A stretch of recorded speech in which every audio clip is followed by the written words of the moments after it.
Morning. We are recording. If at any point there is something that somebody wants to discuss, what we're going to do with this recording is everybody's going to get it. And then in a month's time, we are going to put it out for via donation for people to listen to. If there is anything that anybody wants to talk about that does not want to go beyond this room, just say, please, can you pause the recording? We'll pause the recording. We can have a conversation around it. We can then resume the recording. And likewise, if there's anything that anybody wants to talk to us about that they don't want to talk about in front of the room, just shout. Just say, just pull us to one side and say, can we have a quick crack about something? And we can. All right. I love the fact you ran out and got your notebook. I know. Good. I was like getting shaken. There's a 12-step for that. Yeah. I don't know. So what we thought we would do this morning is we would go around everybody. This is a plan, isn't it? And we were going to have to check with Jenny. But I wasn't necessarily thinking in everybody if they didn't want to. It's just we were going to ask people what they're hoping to get from the 3 What do you want to days, get from this? and we're just going to write some stuff up on the board so we can look at it on the last day and see if things have kind of shifted for people. Yeah, we're hoping over these 3 days. Shifts are subtle sometimes. Sometimes shifts are so frigging obvious you cannot help but notice. Sometimes shifts are subtle. And I'll just tell a quick story about, people have heard this before, I'm sure some people, but some people won't, because I'm quite aware that in this room there are people who've been around this for quite a while, and then there's people who are pretty fresh to this. So we're just going to strip it back. We're going to take our time and strip this back. It's always good to take it back for everybody because it's so simple. But I remember Jen and I were doing some work in Cape Town, and it was a room like this. And I remember I stood at the front of this, Dan smiling, he's heard this story. He stood at the front of this class, like there's 26 people in it, all from townships. So very different kind of culture to my own. And I was a bit panicky. I was a bit like, how the friggin' hell do I start this conversation? And I said, right, tell me your problems. Where? Bam, piece of paper like that. I had 4 pages of writing. My daughter's on tick, crystal meth. She's a prostitute. My daughter's a prostitute. I'm harbouring my nephew from gangsters and the police. My son was shot. My relationships are falling down. My my work contract's not so clever. Can you hear me, Sash? Can you hear me? Yeah. My business contract's not so clever. My boss is a bit of an arsehole. That kind of stuff. And it was 4 pages of this stuff. And at the end of this 4 pages, I stood there, I looked at this and I realised I don't have a clue about any of this stuff they're talking about. And then all of a sudden it washed over me. It's not what you're here to do. You're not here to solve their problems. We're not here to solve anybody's problems. That's not what this is about. We're here to talk about something. And as we start to understand, our problems sort themselves out because they're seen for what they are. And it was fascinating because at the end of day 3, I stood back up and said, would you mind if we just go through this list? And as we went through, people had already put lines through these things. At the end of the 3 days, I can't guarantee it for this, but at the end of these 3 days, every single thing got a line put through it. And we didn't once talk about their problems. But they got sorted out within themselves. They got sorted out. So hopefully we will have 3 days like that. Can't guarantee it. It's down to us as individuals. We can't give anybody anything, but you've already got it. So if you don't want to say anything, just say, no, that's no problem. But if there is anything that anybody's wanting to get out of this, we'd love to hear it. And I'm going to write it on this board. Should we start with that? Sleep. It's funny that you say, tell us what you want to get out of this, because what I was thinking before was what had got in the way of me understanding the principles better was a desire to get it, to Yeah. really get it. And I kind of began to think that that was kind of getting in the way somehow.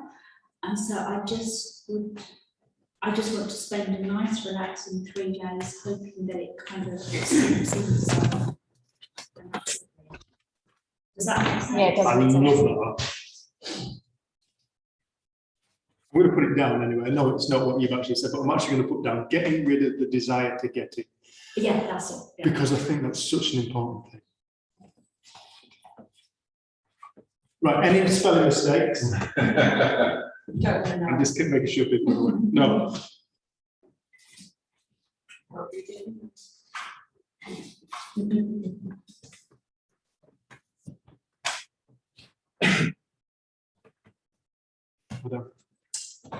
I haven't actually given it a huge amount of thought about what I want to get from it, but I know from myself, like, if I start thinking, as you've just said, about the principles, that's when it becomes complicated.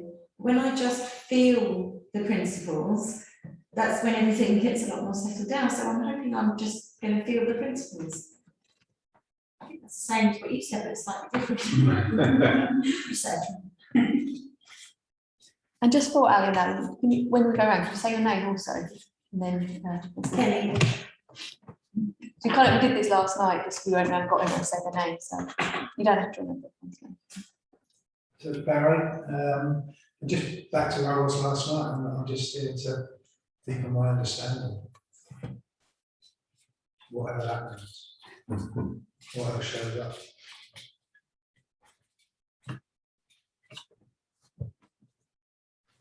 Carola, there's one thing on my mind. I've found there's something that my kid's father was doing that I think is completely wrong and unkind to the kids and me. I don't dwell on it, but if I do think about it, there's like a anger or whatever there towards him, which in the past I've managed to drop and just be accepting, but it was still something there. So it'd be really nice if that could, I can't change what he's doing, but it'd be nice if I could let go of its effect on me. Because my kids can probably feel it through me too, even though I don't really discuss it with them. Yes. Has he got any? He's, Just one else. two S's.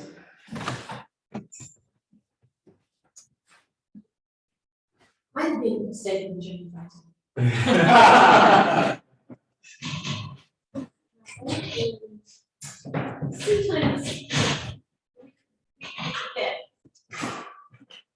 Sometimes Arido reinserts itself into certain areas of life before you even realise it. And then once you realise it, it's really cool. That's a big feeling. Just I don't know what to say, just to sort of hammer it in a bit more, if you know what I mean, but not hammer it in, just let it remind myself about it when you caught up with the rest of the world. We all need to know Mine's very similar to your mum's actually. Just here to see whatever I see. That's it. that. Cool. That'll probably come with a deeper understanding and Yeah. remembering, I'm reminding. Lisa Southern, and pretty similar to Dan. I just like the energy that comes from these groups, and I love watching the play of life without everybody and seeing what it brings, and it's like it's a really nice place to be. Cool. I'm Sasha, and I think what I'd like to get over is possibly something to what Ali said. I feel that I've been feeling for about 6 months now, like there's a big chunk of illusion that's so ready to fall. I just feel like I can see a massive truth, but somehow it's easy. It's like it's on the tip of my consciousness to see something Oh, I can't even explain it, Dave. You know what I'm talking about? Yeah, it's like a big truth is really so ready to show itself. I can kind of see it, I know where it is, I can't quite see it clearly, it's like I'm seeing it through mist or something. Anyway, What in the fog to clear? I want the fog to clear on this big, and when it clears, it's gonna be, that might be a big story, but. Cool.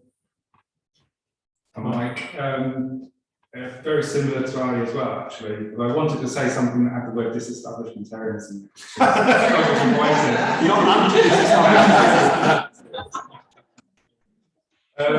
Yeah, for me, it's kind of a, it's not the desire to get it, it's dropping desire altogether. It's kind of dropping that kind of resistance to what is. What's the next one? Does that kind of come up already? That kind of comes under finding more acceptance and forgiveness. But how did you put that again? Dropping resistance. Dropping resistance to what is. I've gone into capitals now. Caps locked on. I'm Sarah, and I think just being more comfortable being me. That's a nice one.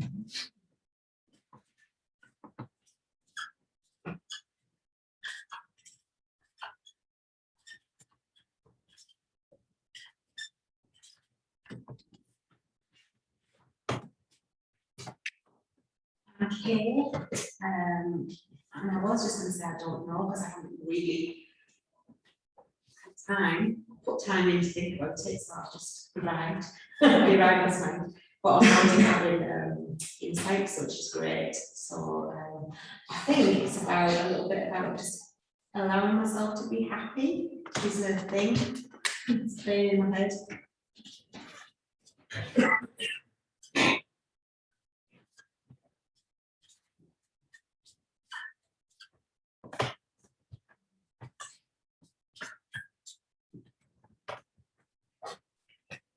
I'm Julie. I've worked in tax for 33 years. Your soul is well and truly sold. I could be subject to your stories, the evil tax man.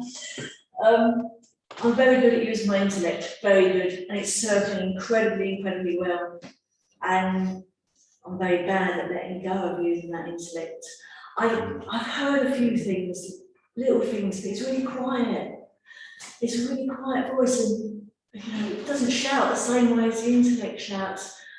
And I want to hear it, but I love ignoring it and going, yeah, I'm glad.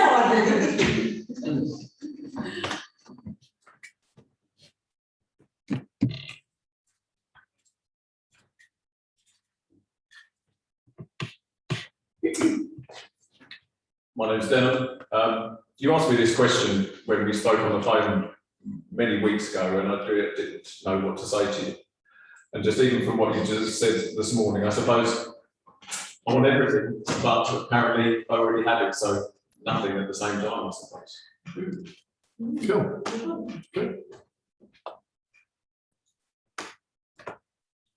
No, it's nothing to write down at that point. I don't think. I'm Angela, just really a deeper understanding of what I've already known. I'm a total different person to what I was 6 months ago. But it's just been brilliant, but I know there's something else, there's something inside me, a bit like what you were saying. It needs, there's just something that I need to get out, and I think through a deeper understanding that will happen. I've had so many insights over the past 6 months that I know of, there's going to be more still, and that excites me. I think that's what this is. It's an exciting feeling. It's been lovely watching you. I think I'm going to leave that with deep and probably a quieter mind. It's what? I'm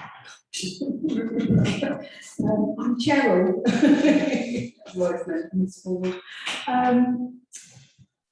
I'm curious to know what I don't know. they've looked at me and said, we've been around it a long time. I have been around it a long time, and when I first came across it, I couldn't understand how people had kind of been around it so long and not really been like Dave and Dave and Yellow. What has come to me recently is I have been blocking myself by thinking I know the principles. Oh, that's a beauty. So because I think I know it, I know it, and I know this, but there's so much I don't know. And I'm stopping myself because I think I know. The beauty is that. That's a, I've got tingles, so hopefully this weekend will bring. that's the beauty, is that one. I'm Sally, been around the principles a little bit, but only once a couple of years ago, so I'd like a reminder. And I just feel just recently, I've just been working at home over COVID. I've just turned into a plumbing work machine. I've good at my job, but I've had no space for myself. I just feel like I'm working 24/7, and I just feel like I've lost my own identity now, you know, just lost me, and just, yeah, find it really hard to relax, really hard to switch off. I just don't want work to just take over my whole life like it seems to be doing. So yeah, just take a bit of time out and remember who I am. Just put finding me and balance. Yes. Yeah. Last but not least. No, two things really. The curiosity statement, that really got me. Yeah. I like that. Yeah, That you put me down there as well. So that's number one. Number two, this chair is far too comfortable.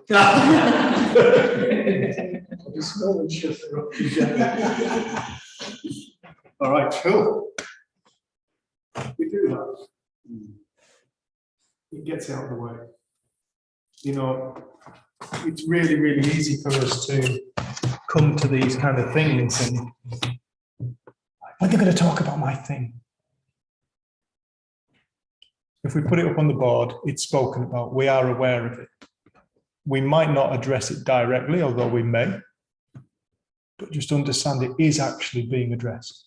And hopefully over the 3 days, you'll start to see it is actually being addressed. Hopefully over the 3 days, we'll realize, we'll start to see, we'll start to feel it's all the same thing. This life thing is an illusion. Life is an illusion. It doesn't look like it. Mystics have called it a dream. The dream of life. The dream of life. Sid said it was all thought. And through the principles that Sid discovered or unearthed or described, he described the dream of life. He was explaining reality. Many people have come before him, done exactly the same thing. This is why I spoke about Jesus last night. Jesus, in this day and age, if he was alive now, he would be a psychiatrist, he would be a philosopher, a theosopher, and he would be a physicist. He would be able to talk to all those people. And there would not have been a religion created around it. So what we're talking about is something that's fundamental. It's been around for years. Everybody's already, yeah, you're absolutely right. Everybody is already in. How can you say that? How can you, I mean, I'm talking about me now, you know, I'm different to everybody. I have all my own problems. I have such big problems. Do you know what's happened to me in my childhood? What happened to me in my relationships? You're here now. You're here now, which means that you are the same. Simply because of your existence. Simply because of our existence. So we do this just so we can get this out of the way. We are aware. Once people have got it off the chest, what they're looking for, you just put it to sleep and just sit back and listen. And when we listen to this, again, Julie, it's many people come with very intellect heavy. Don't worry about it. That's all right too. That's allowed. That's accepted. Okay, the intellect is not an enemy. The intellect is an aspect of our mind. Why would we turn an aspect of ourselves into an enemy? We would simply start to destroy ourselves and make ourselves feel very uncomfortable. There is nothing to go to war with within ourselves. This isn't an enemy. The intellect is not an enemy. We're just saying in this conversation, what you're looking for is not going to come from your intellect. If it was, you'd already know it. It's going to come from a deeper aspect of mind, which we all are already.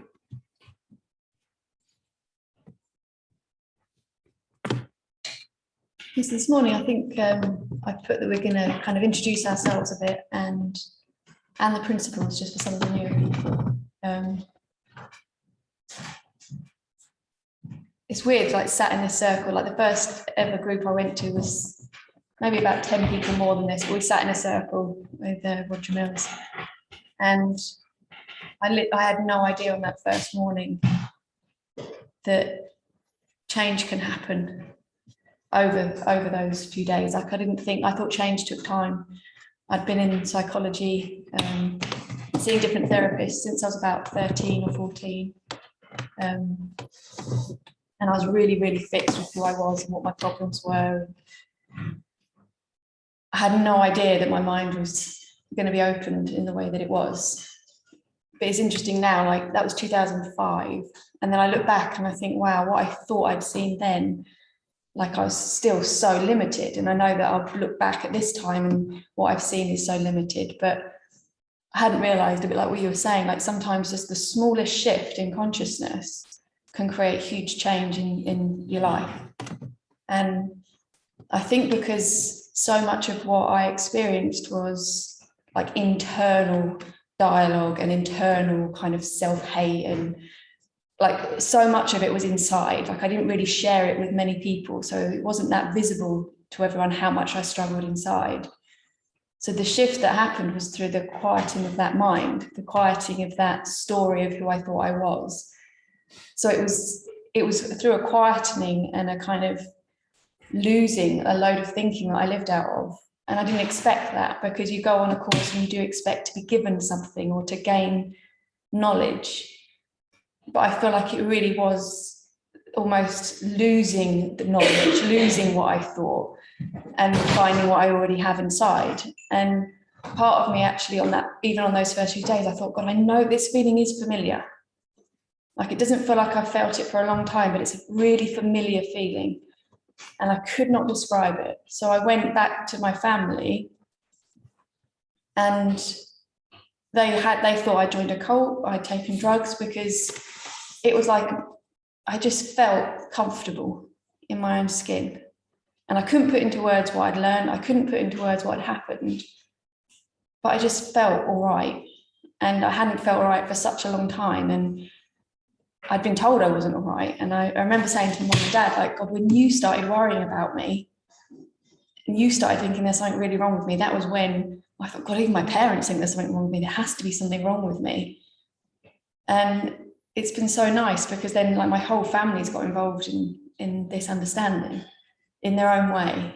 And it is subtle, but then it's also completely changed our family. Like a subtle sledgehammer. Things that I didn't even know were things in my life, like how much resentment I had, how unforgiving I could be, like how much judgment I had, not just for myself, but for other people. Like all of that stuff, you can go to workshops and try and work on being more forgiving and being less judgmental, but it was like I sat and listened for 3 days to something fundamental about life, something so simple and almost it's inarguable in its essence.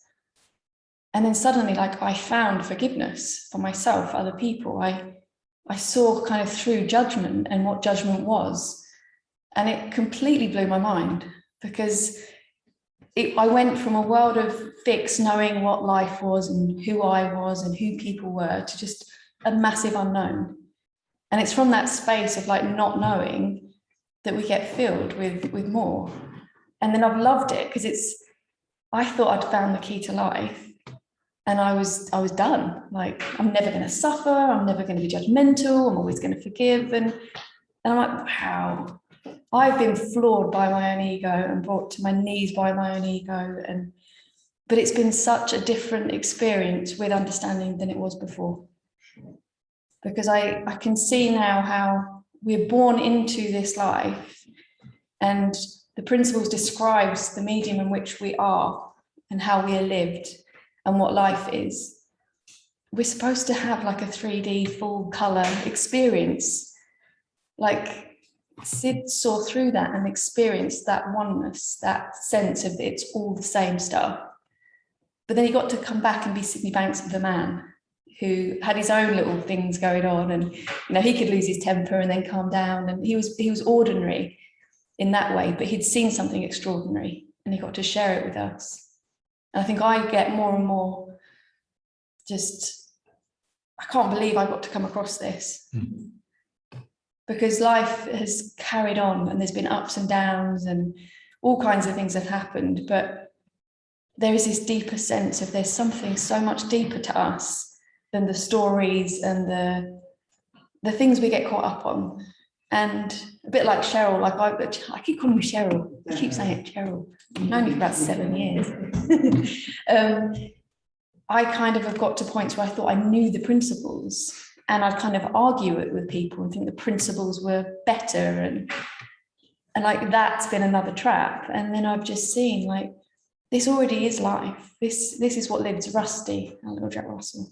This is what lives the trees. Like you brought that to me. Like Dave expanded my mind massively with the principles when he started speaking about these principles within the trees, within nature.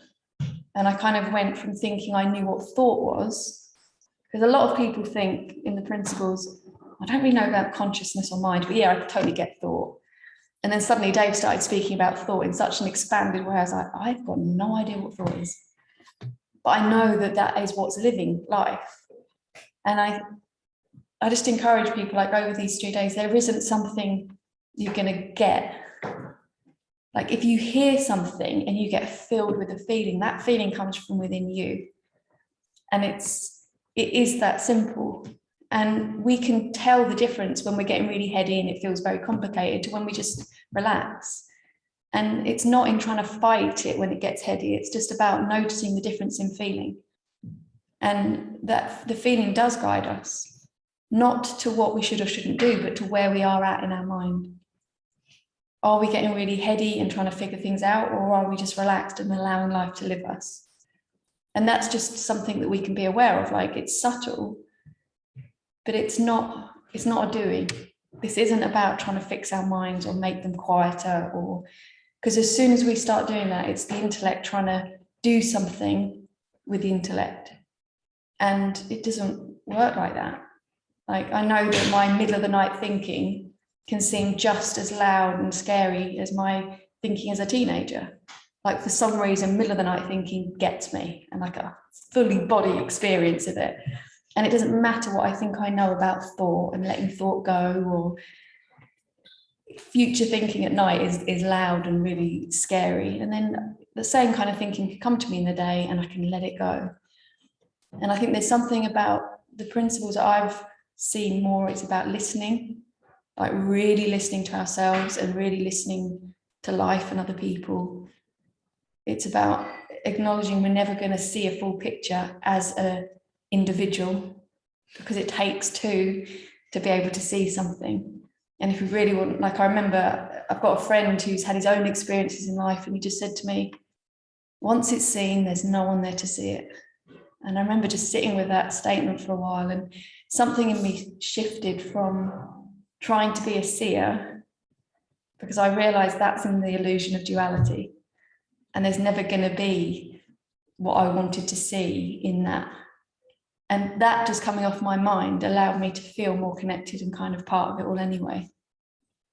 So it is, like I remember that those first 3 days I was thinking, when are you going to get to the point of like making me like a better person? Or when are you going to get to the point of me not being shy anymore? And when are you going to get to the point? And it was really weird because none of that was really spoken about. I remember self-esteem was spoken about. And Roger just said there's no such thing as low self-esteem. And it really pissed me off because I'm like, no, totally there is, and I've got it, and I've been told I've got it.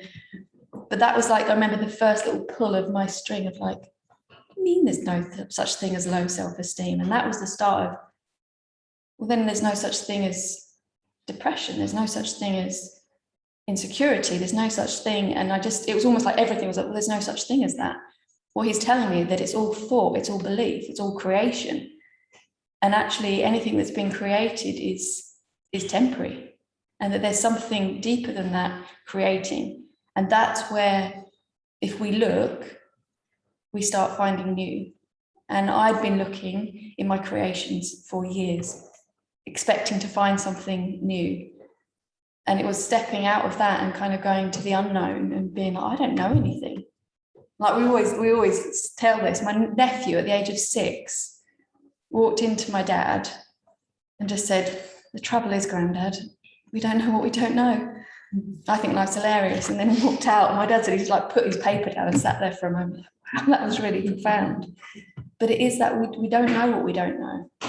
So if we come looking for something, we have an idea in our head of what we're looking for. It's not going to be that, because what we're looking for is unknown. And it's unknowable. Yeah. But we can get a feel or a sense of it. Yeah, the vastness. Cheryl, what you said killed the joy in my life. Not what you said killed the joy in my life. What you described is something that I experienced myself. You fucking ruined my life. What you described is something that I went through. You start to get an awakening within yourself, and you get a little bit cocky and you think you know something. All of a sudden the magic just goes, and you sat there going, why do I feel hollow? Why do I feel so hollow? It does come back, but it doesn't come back with effort. When I say effort, I don't mean don't listen to anything or come to these kind of things or do the things that you love in life. I'm talking about mental agitation, trying to find our way back. You'll never find it that way. Let's briefly give a little bit of background about myself and why I'm sat here. I don't claim to be anything special in the slightest. If anything, I used to think there might be something special about me. Perhaps there's something special about Dave. And I used to really struggle with depression and anger. I was quite violent. I was aggressive. Those are my kind of go-to ways of dealing with this world. Was anger, depression, anxiety, and I'd fight it. I fought this world. I was a fighter. Got my mother and my sister here who can be testament. Is that the word? Testament to that. Spent time in prison for being a dickhead and being aggressive and being violent. There was also this massive part of my character, my ego, which was one of a protector. I was a family protector, a friend protector. There was all these unseen little character traits that I lived out of. But it was funny because I thought each and every single one of them was valuable. And I protected them and I defended them. Family protector and friend protector, of course, that's a really good thing to be. Till it lands you up in prison. Or it lands you up in an argument or a scrap on a Saturday night. And you wake up in the morning and you're facing the consequences of it. And again, I used to think my anger and my ability to intimidate, I was an intimidating person. I was a complete and utter dickhead. I often speak about times when people wouldn't wave at me if I'd let them pass to the back lanes. And I'd have at one point, I used to have my van in reverse in case they didn't. And 2 or 3 times I can remember, they haven't waved by the time we got to there. I've just dropped the clutch, put my foot down, I've blocked them off. I got out of the car, I got out of my van, I opened up their door, I'd had them by their clothes. And I was screaming at them, "Where's your fucking manners?" I think that is the definition of irony. I lived in that level of anger, day in, day out. I was a tree surgeon. I remember being at the top of a tree. I'm not going to say exactly what I said in this graveyard, but I started to scream stuff, top of my voice, about Jesus Christ being a see you next Tuesday. Whilst there were people mourning at a grave. I mean, I was, the stress that I lived under, the pain, it got to the point where I was going to end it because I could not see a way out. The only way out, I thought, was, well, I'm good at knots and I've got plenty of rope. I was going to hang myself, and the only thing that was stopping me was I was trying to figure out, where can I do this where it won't leave a stain on the geography of this land for my family. And during this time, I went through a breakdown of my marriage, which was very messy, completely contrary to my ego, which was one of Dave's a family protector. All of a sudden, Dave's destroying the family. Funny how life works. If you're not listening, it will teach you something. We can either do this comfortably or we can do it uncomfortably. Are we listening? I wasn't listening. And at this point in time, I was living with a customer in a big hall with a friend. And I went for a mountain run up in the Scottish Highlands. Typical me. Got back from this run, it was amazing. We crossed 2 fresh avalanches. It was really dangerous. But at this time in my life, I didn't care whether I lived or died. So the lads were like, we're going back. I was like, we're carrying on. 12 mile in the snow, mountain run, in our shorts. It was snowing. It was bloody freezing. I never felt so more alive. It was like I left everything back in Cumbria. I'm now up around Torridon. We went back, called it a day, went to the pub. Dickhead here gets into a massive fight. Whole pub gets shut down. 2 things happened that night I can't explain. Firstly, I sat down with this really pretty girl. And I'd got into an argument with this bloke at the bar already, and he was sat with her. I was cocky and I sat down with her. And he got up with his mate and disappeared. But then at one point she went to the toilet and it left this little bloke, tiny little fella. And he just looked at me and he went, "What do you do for a living?" I said, "I'm a tree surgeon." He went, "You look like a fucking hairdresser to me." And he said, I said, "Do I?" I said, "What do you do?" And he said, "I'm a trawlerman." I said, "Aye, of course you are." And we just sat there looking at each other, drinking. And he goes, "Tell me though, lad, your family, they haven't been there for you lately, have they?" This was when I was going through my breakdown of my marriage, and it was right. My family and I were quite separate. So what did you say? "Your family, they haven't been there for you lately, have they?" I said, "Why are you saying that?" He said, "You know fine well why I'm saying that. Your family haven't been there for you, have they?" And he started laughing. And I said to him, I said, "Yes, do you shut the fuck up?" And he started laughing, looking at me, this tiny little fella. "Your family haven't been there for you, have they?" And he was saying, it's like he was sat in joy for this fact, laughing at me.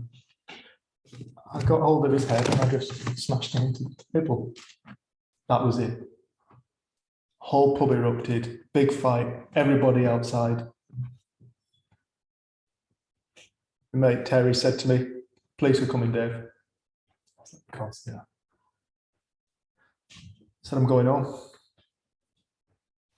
And about 11 o'clock at night, I think it was April, freezing cold night, northwest coast of Scotland, dickhead here started walking home, Cumbria, 400 miles. Dressed not in anything like this, I had a hoodie on, a pair of jeans, picked up a rucksack and just left. But it was on this walk home, I was so drunk. I was at the lowest point of my life. I was walking down the middle of the road, hoping I would see a car and I could get in this car and they would give me a lift home. Not a single car passed me in 6 miles. I know it was 6 miles because it was about a mile off Torridon when I fell down the banking. That's the last thing I remember at that point before something happened. And that something that happened I can only describe was not of this physical body.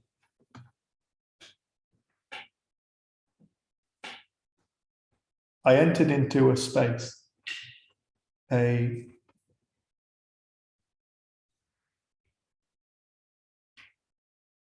can't find words to describe it.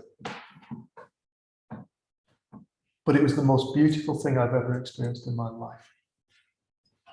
Like Jenny, it was familiar. My body wasn't there.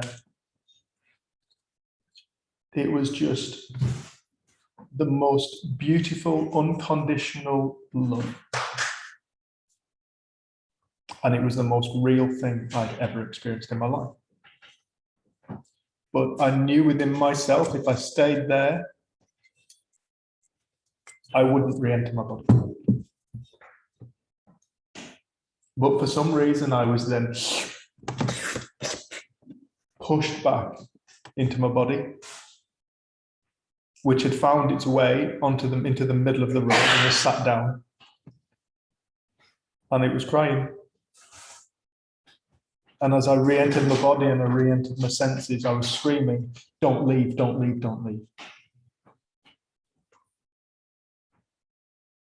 It was the most beautiful thing.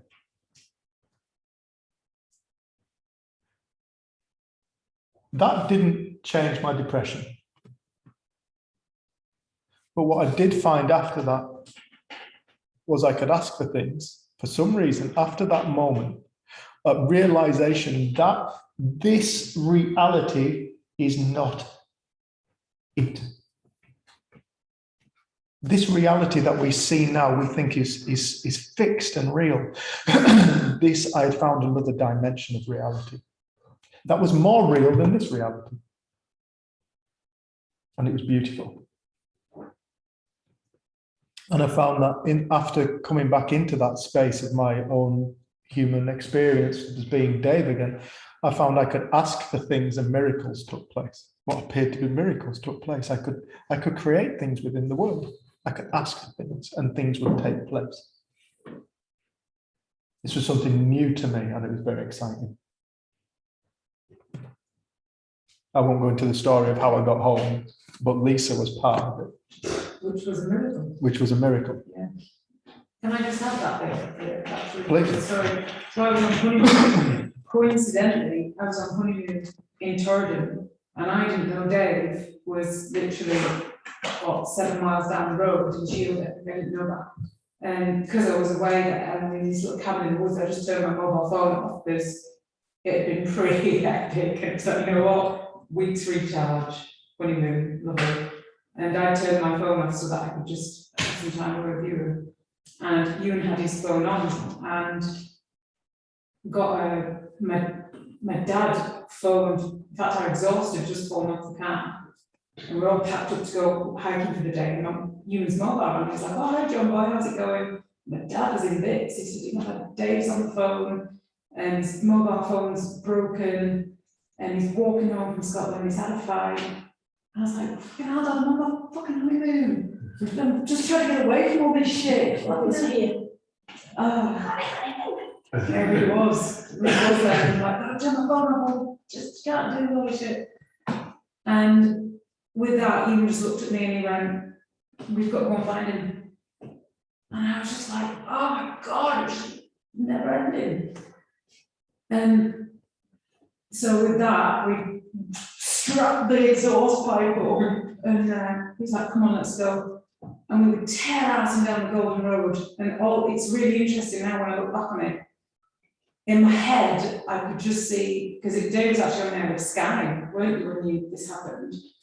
And I could see the kind of Loch Alsh Bridge, because I know it well, covered in police cars in my mind, and he just jumped off it. This is all I could see in my head. So I thought, when I get there, he's going to be dead. This is the creation, all this thought that I was unaware of. Whereas I can have things like that now, and I can just lean out of it and know it's just passing through. And it took us about maybe an hour and a half, an hour and 45 minutes to get to the Loch Alsh Bridge. And it's just Loch Alsh Bridge, pretty beautiful, the water going underneath it, no drama. And we're driving over the bridge, and Ewan just braked, and like, so far didn't see it, he went, he's there. We had no communication, David. This is like a needle in a haystack in North Scotland. And you didn't know that he was on the road? No, and Dave was coming out of the car like this, and you just saw him as he passed like that. And I was like, and he was like just sitting there, he was just like in the car. And I was like, get in the car, and Dave was just in this blissed out state, beaten up face, looks like, okay, it's lovely to see you. And I was like, oh my God, we're so relieved to see you, but the fact that we found each other, it was miraculous, wasn't it? It was absolutely miraculous. He took me, you said, I'm taking you home, and I said, no, take me back to the junction. Or wherever you go. So he didn't have a phone, he didn't have any food, and we had our lunches for the day's hike we were going to do. And we put Dave in the car and drove to the road end, and he went, just drop the Baileys. And I was like, he went, oh, so it's all right, I'll find my way home. We had this trust. And I was like, I gave him my food, gave him a mobile phone. And he went, I'll see you when you get home. And he just walked down the road, stuck his thumb out. This foreign car came, you chit-chatted, didn't you? And First car came. This is how I got home. First car. And one of them was Lee's. My mum and dad, meanwhile, were bashing up from the Lake District, and you found them in Ballarat, didn't you? Yes. So I won't go into too much of that story because it's quite long, but it was the first time I kind of realized that we are connected to something when we get out of our own way. And sometimes the way we get out of our own way is through deep suffering. It's not a rule. You don't have to go through deep suffering to get out of your own way. It's definitely not a rule. But more often than not, we don't fucking listen. So we end up in these deep states of suffering. But these deep states of suffering are actually trying to wake us up. Long story short, I got home miraculously. And it wasn't long after that I got asked to go and look at a tree. And it was a lady who had seen 6 months before. She asked me to go and look at the tree. She'd moved home. I saw her as a therapist. And when I got to her house, there wasn't a tree in the garden, so I was livid. Her name's Sue Hewinson. She lives in Windermere, one of my best friends. And when I got there and knocked on the door, I was like, where's this tree at? He said, oh, it's over there, Tom. I said, have you even got permission for the next door neighbour's tree? She went, no. Wasting my time. And she said, come in, sit down. So I came in, sat down, and she made me a cup of tea. And her exact words to me were, if I told you why I had to get you here, you wouldn't have come, would you? I said, I beg your pardon. She said, if I told you why I had to get you here, you wouldn't have come, would you? I said, what are you talking about? She said, I've been told I need to teach you something. I said, who's told you what? She said, the universe. For fuck's sake. I didn't know that a few weeks before was Sue's birthday. And for some, to this day, she does not know why or how or who, she received a book called The Enlightened Gardener by Sydney Banks through the post on her birthday. Not a message with it, just from Amazon, just one book. And she said, I picked it up that morning and I read it, and she said, I disappeared. And she said, and when I reappeared, weeks later, she decided, not weeks later she reappeared, but weeks later she decided that she was going to, she decided she wanted to give me a shout for whatever reason. She had the universe told her. And I got to listen to Sue. For 9 weeks, it made no sense. I was like, Cheryl, I think I know what they're talking about. Mind, consciousness, thought. All right, yeah, I know it. I know it. And then one day she rung me up and said, you haven't helped yourself, you haven't done anything, you haven't bought any of the books I've asked you to buy, which was true. You've just taken from me, Dave. And she was absolutely right. I'd just taken from her. So in that moment, I was getting ready to go to work and was dressed for my tree surgery, and I typed in Sydney Banks. I was totally depressed, totally fed up, didn't want to carry on. And I watched the 3 videos on YouTube at that time of Sydney Banks. And then I went for a walk. Decided I wasn't going to go to work, I was going to go for a walk. And I went for a walk, and it was on this, I was driving to a walk, and I just felt this need to just pull over into a lay-by, and I pulled over into a lay-by. And then I was stood overlooking Kendal, town near where we live, off Potter Fell. And as I was stood there, I was filled with this. I'd listened to Sid, and in this video, Sid had said, it's not real. You just think it's real.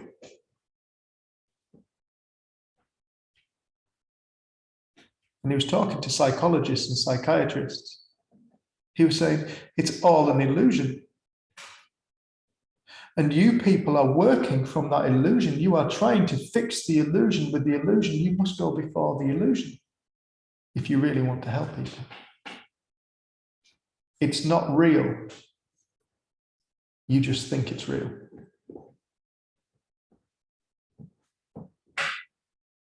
There was something in that statement which I couldn't explain what he knew, what he was on about at that moment when I listened to that. But I knew there was something in it. There's something in that statement. It's not real, you just think it's real. And then I went for a walk. I was stood overlooking Kendal, and a jackdaw flew over me. And as I looked up at the jackdaw, it looked down at me. That was it. It carried on flying. We just clocked eyes. We were aware of each other. And in that moment, my life changed. I can tell you little bits of what I remember. I was in a woodland 2 miles away like that. I was out of my body. 2 miles away, I was in this woodland. Just aware of the woodland. Back!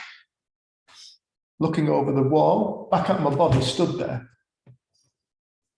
Back into my body, back into time, back in the past, back in moments, vividly reliving them in the moment.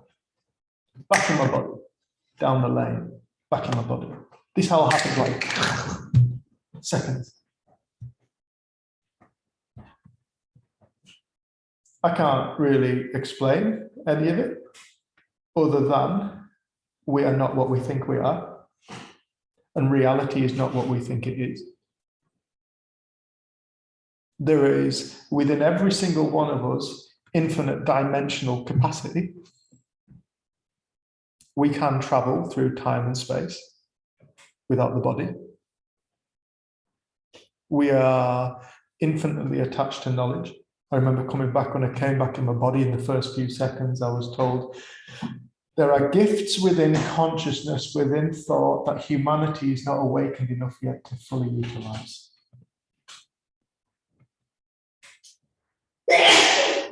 I was shown that I was perfect and I was whole and I was healthy. I just believed I wasn't.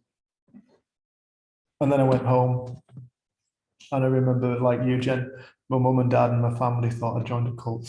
I was fucking mental because I had gone from being a liability and angry, depressive person into somebody who just one day walked in and went, do you know what, I'm all right?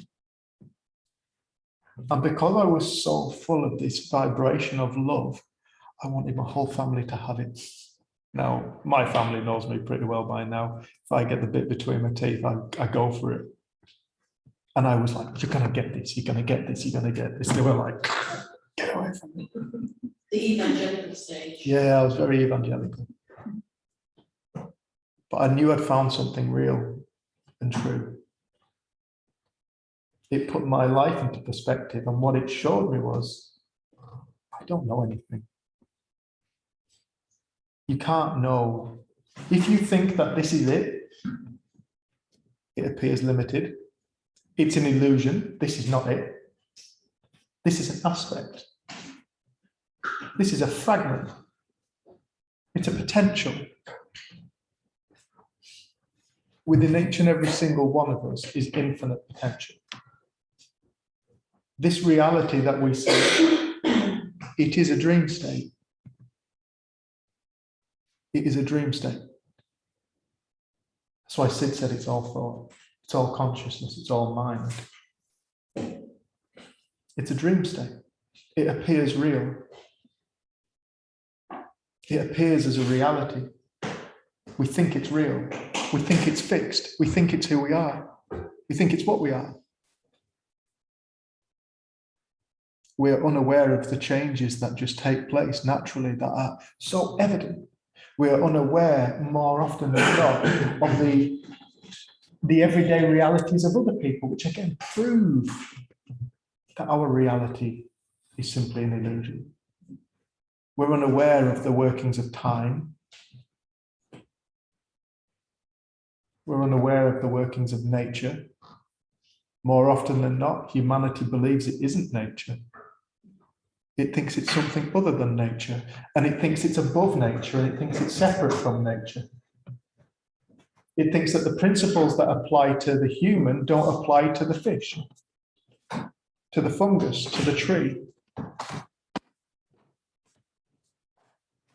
the insects.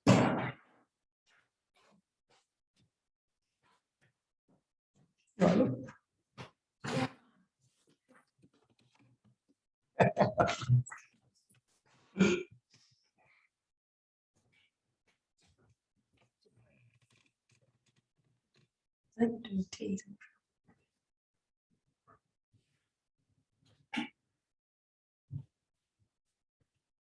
But it won't look like that to you.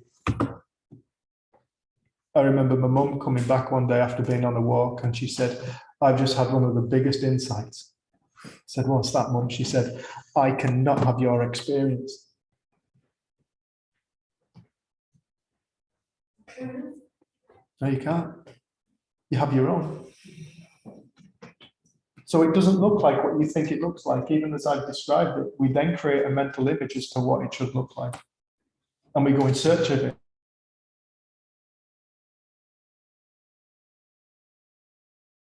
We've had many clients and we come going, well, we go, why are you here? And they go, I want what you've got. I'm like, what's that?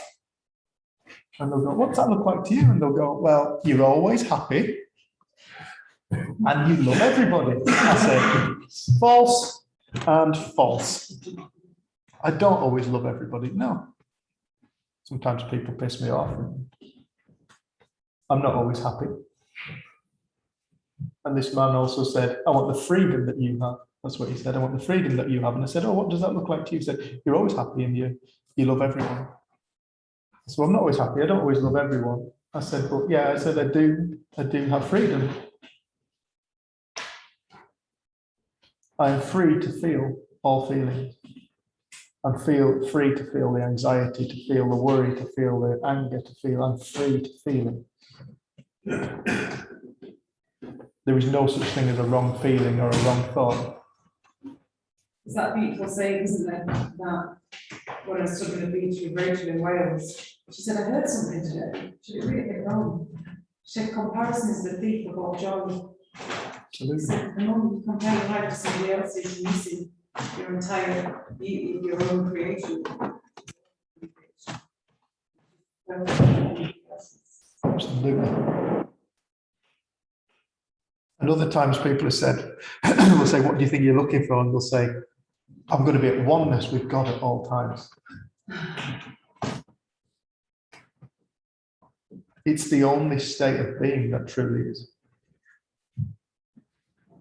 That man already was. It's just the belief in our reality that it's separate, that it's divided, that it's different. That creates the illusion that we're not.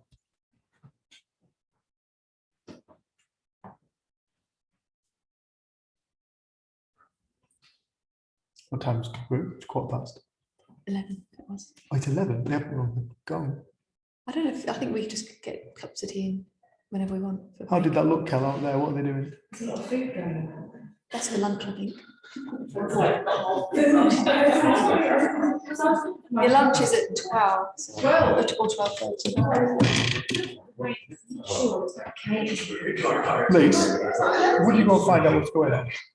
Our break time's supposed to be 11 to 11:15. Oh, So I think they're just getting food ready for lunch. Do you know what's that? Is that intentional?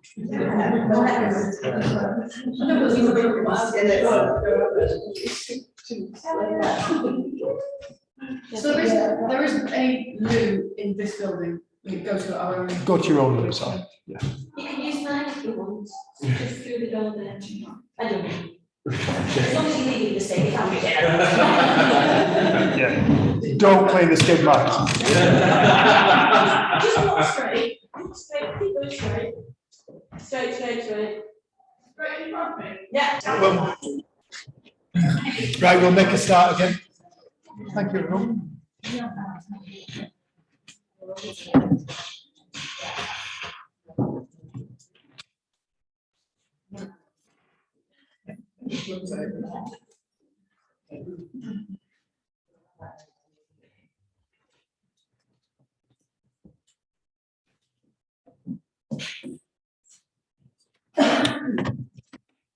Call this section, could it really be that simple?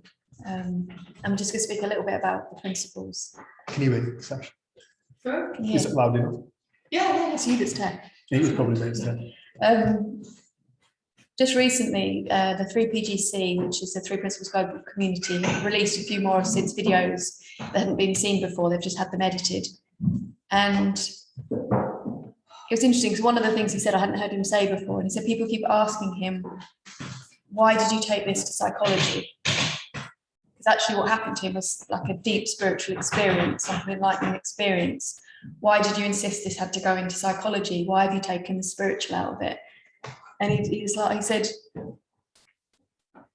someone, I think it was someone from, It's a monk. a monk from somewhere had been to visit him, and they'd asked him the same question. Why psychology? Why not in spirituality? And then he said, well, can you think of another word that could be used for universal mind? And the monk said, well, God. He said, right. He said, could you think of another word that could be used to describe universal thought? It's like, well, God. And he said, well, could you think of another word to describe universal consciousness? And the monk said, God. And he said, well, can you get more spiritual than that? And just kind of laughed. But he said that the guy didn't get what he was pointing to. And I think from what I've heard, like in the 70s when Sid had his experience, there were so many different spiritual groups and self-development groups, and he just knew it needed to go out into psychology. So that is where he put so much of his energy and attention. And it was interesting hearing him because I could see that in some ways how he spoke about it did change from those early days, but he wanted to keep it as simple as possible, and he wanted to keep it factual and not in the realms of belief. And it's almost like he took his experience and made it as simple as possible to explain to people. the building blocks of reality. And he knew that if people got a sense of the building blocks of reality, their mind would quieten, and that spiritual nature will be what's there for them. Because he could see, I can't remember who said it now, I think it was you, Ali, like, what is it that's been getting in my way of what I already am? Like, what is it that what clouds our view of what we already are? So he spoke about the power of thought creating reality, the power of thought creating belief, and that through creating beliefs, that will be the world that we see. But one new thought, one new belief, we see a different world. So he pointed to the illusory nature of the experience we live in. And if we can start to get a sense of what we think is not factual and true, it's a creation, and start to get more interested in what is that creative force allowing us to create a reality, that will be where we find new knowledge and new understanding. And that will be the thing that we realize blinds us from what we already are. And it can sound really frustrating, like, I'm already it, but how comes I can't see it? And it's because belief is sneaky. It's like thought is sneaky. Our creations are sneaky. And I've seen more and more, like I thought I'd seen through so much when I came across this. And then I've looked back over those last however many years, and I'm like, God, I live out of a world of belief. My belief of what's right and wrong, and what's polite and not polite, and what's acceptable and not acceptable. And I often say, when I'm sort of came into Dave's family, they've got a different belief system to my family. They do things different. So then suddenly I'm like, oh, like it's not factual, it's not true the way in which my family does things. That's not the way it is. It's coming from the way that we think about things. And to be in a family that thinks about things very differently, talks about very different things, it's like I got to see how blinded by my own creation I was. And that's not a negative thing, but it gave me the opportunity to like think again and think again and think the only thing that actually limits us is a belief that we hang on to. And it's not that we have to become beliefless. I don't think that's going to be alive and being living. We're going to have beliefs, and there's going to be things that we don't see, but I think we just hold on to our creations a little bit lighter. We move a little, we become a bit more fluid and a bit more able to open our minds. Like for a long time, you didn't really tell the first story you told this morning about being up in Scotland and the experience you had, because you didn't want people to then want that experience, or I don't know, you kind of stopped telling it. But I've realized more and more with the principles, there is nothing that's off the table. Like there's no question that can't be answered by those three principles or that one force. Like it's an inarguable thing. So you can, I was saying to Sasha Mike earlier, we had a group a few weeks ago, but it went really far out there, and people were talking about clairvoyance, clairaudience, and then physical manifestations of spirit on another body, like all this stuff. And I was kind of sat there and I could feel myself getting like a bit uncomfortable, like, wow, this is a three principles group and there's people online. And then I just kind of relaxed and I thought, yeah, but this is all life, this is all experience. And whoever was speaking, it's like, that has been their experience of life, that's their creation, that's their belief. And I don't know. So how could I say it is or it isn't? And it just got like a really interesting group and like expanded my mind again. Like there's nothing that we cannot speak about that doesn't include first the foundational principles of how we create. How did anyone experience clairaudience? Well, they have to have consciousness and thought and an energy enlivening them for them to have the experience of getting a message. And it's like, I remember my ex-husband Rudy said when he did one of the trails in Nepal, he went through this area on the, I think it was just before he got to the to Lukla when he was doing the Everest Base Camp, and he said he got this feeling like it was full of bodhisattvas, and he just said he felt like they were there. And then he was talking to this girl in a cafe further on, and she described the same place, but she said it was full of angels. And he said it was interesting because she was Christian and he was into Buddhism. So their experience there, that there was something there was something about this space, but for him, his belief was in Buddhism. So he felt it and saw it as bodhisattvas, and she saw it as angels because she was Christian. And he said it really showed him how what we believe colours and shapes what we see. So it starts in here and it's not out there, which is how we can have the same situation seen by all of us and we'll experience it differently. Because what's created is within our mind, not out there. And I think the more that we can start to see that, it frees us from being a victim of circumstance, the past, experience, because we suddenly, I felt like I took ownership and responsibility for this experience, this being on earth. And it stopped being that I handed out power to everyone else around me to make me feel. And that was the thing that liberated me. Like I had about 7 months after coming across this, where it's like I could just see through thought. It's like I saw through it. I saw through experience in myself and other people. And I was like, I'm never going to get fooled by this. And then I totally nosedived and got lost, really lost inside my mind. And it was a friend, Dean Rees Evans, sat with me for about 3 hours. And he was so patient. I was telling him story after story after story and justifying why I was like I was. And in the end, I had to laugh because I suddenly saw what I'd done. Like I'd just created this massive story and looked through it and everything was coloured by it again.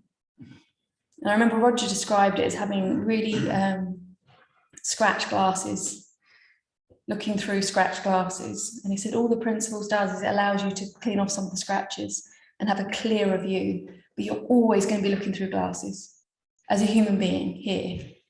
He said, but there is a space, and he said, Sid spoke about it, and he said, of no thought. But he said, we won't go there. He said, because there is no one there to experience that. Here, as a being, we are going to have this creative power of thought, and it's going to create reality for us constantly. But I think the thing that shifts is when we start to realize that's what the experience we live in is coming from. It takes out all other causes of our experience. And from someone who blamed my past, my sister, people, groups of people, parenting, like all these things I blamed for why I felt like I did, for that to suddenly lift and go, I live in the experience of my own mind and it's created through thought and consciousness. I could create something different. And I remember playing with it to begin with, like playing with thought in the same way young children do, playing with reality, playing with being a different character.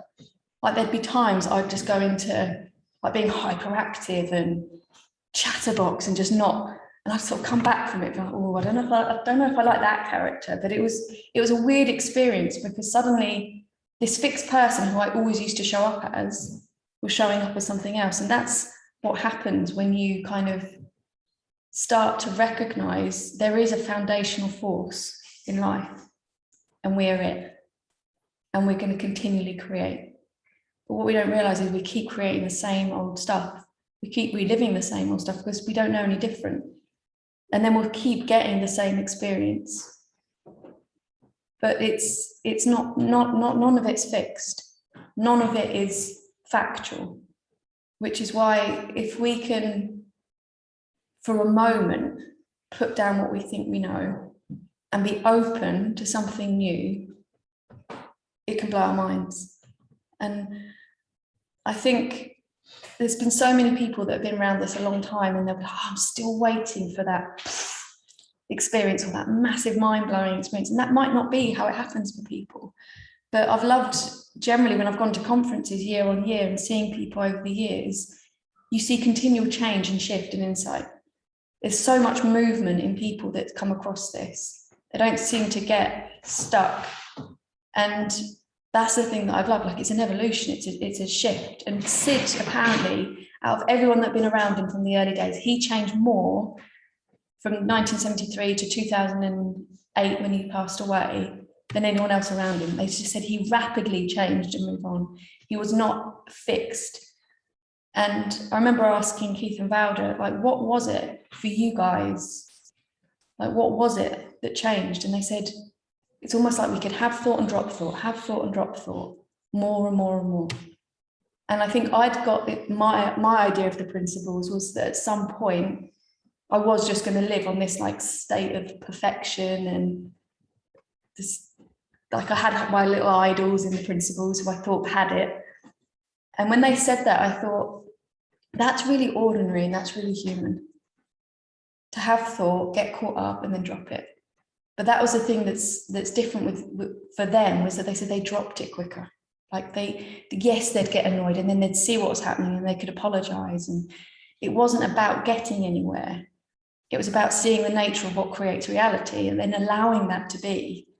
And that's, in my mind, seems more, not attainable, but just every day.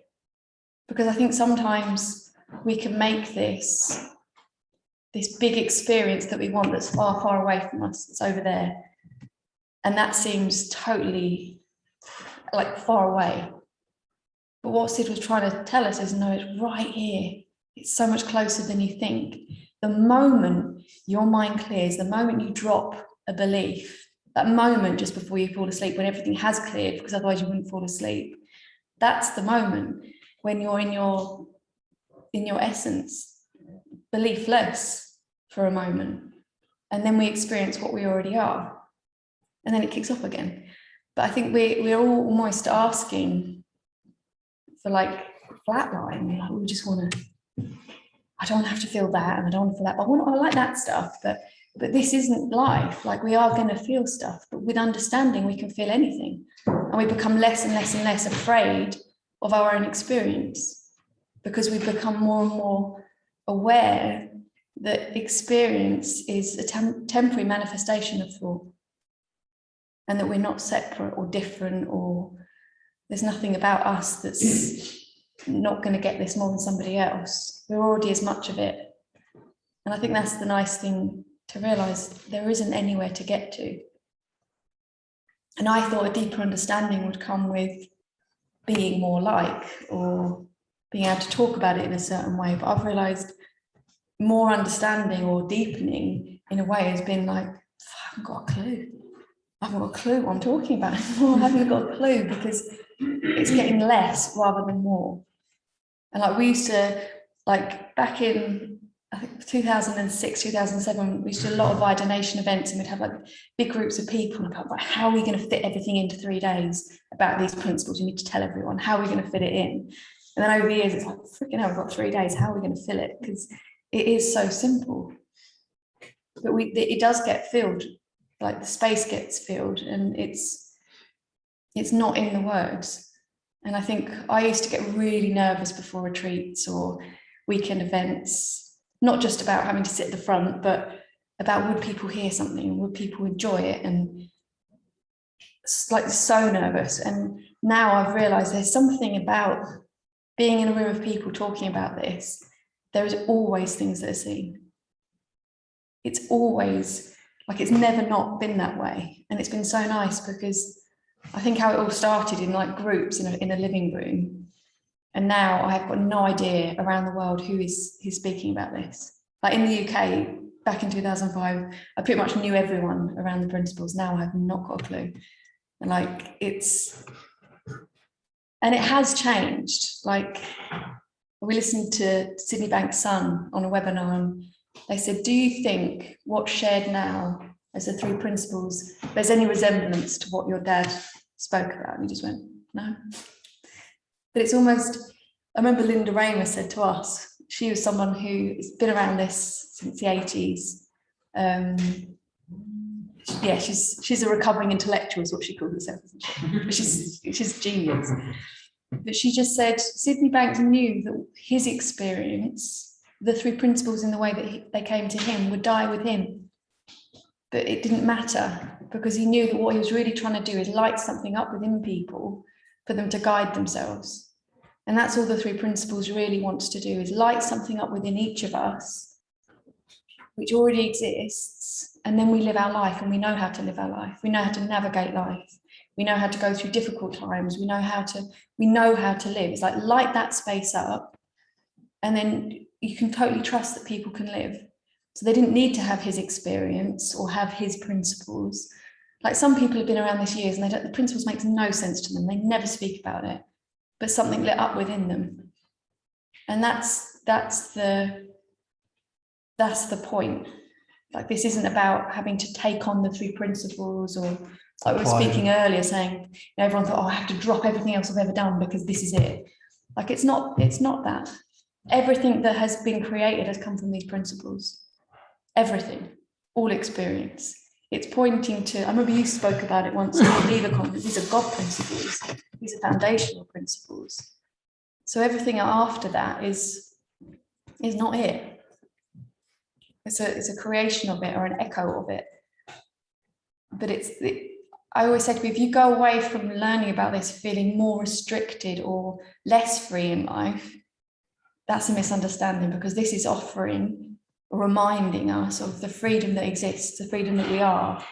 So we want people to go away feeling freer and more able to live life, not, oh, does this fit in with the principles? And like people who say, oh, that's not very principles. Like, I know my little niece, Lewin, bless her, she's been around this. My sister was pregnant with her on her first course. And she'd be like, that's not very 3 principles to her sister. And if her sister was being unkind, and it's like, no, it's all the 3 principles. Like if she's losing her shit with you, that is her living in the experience of thought, consciousness and mind. Like that's still the 3 principles. But we had all these kind of ideas in the early days of like, well, they obviously don't understand the principles because they got cross.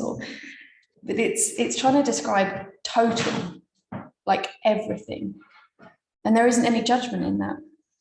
And I think if we can take the judgment of ourselves of where we are at or what we understand, and like the amount of people that have been like, yeah, but Dave, you've had that experience, and like they start putting you, as soon as you get put on a pedestal, you're like, go away. Yeah. Because it isn't that.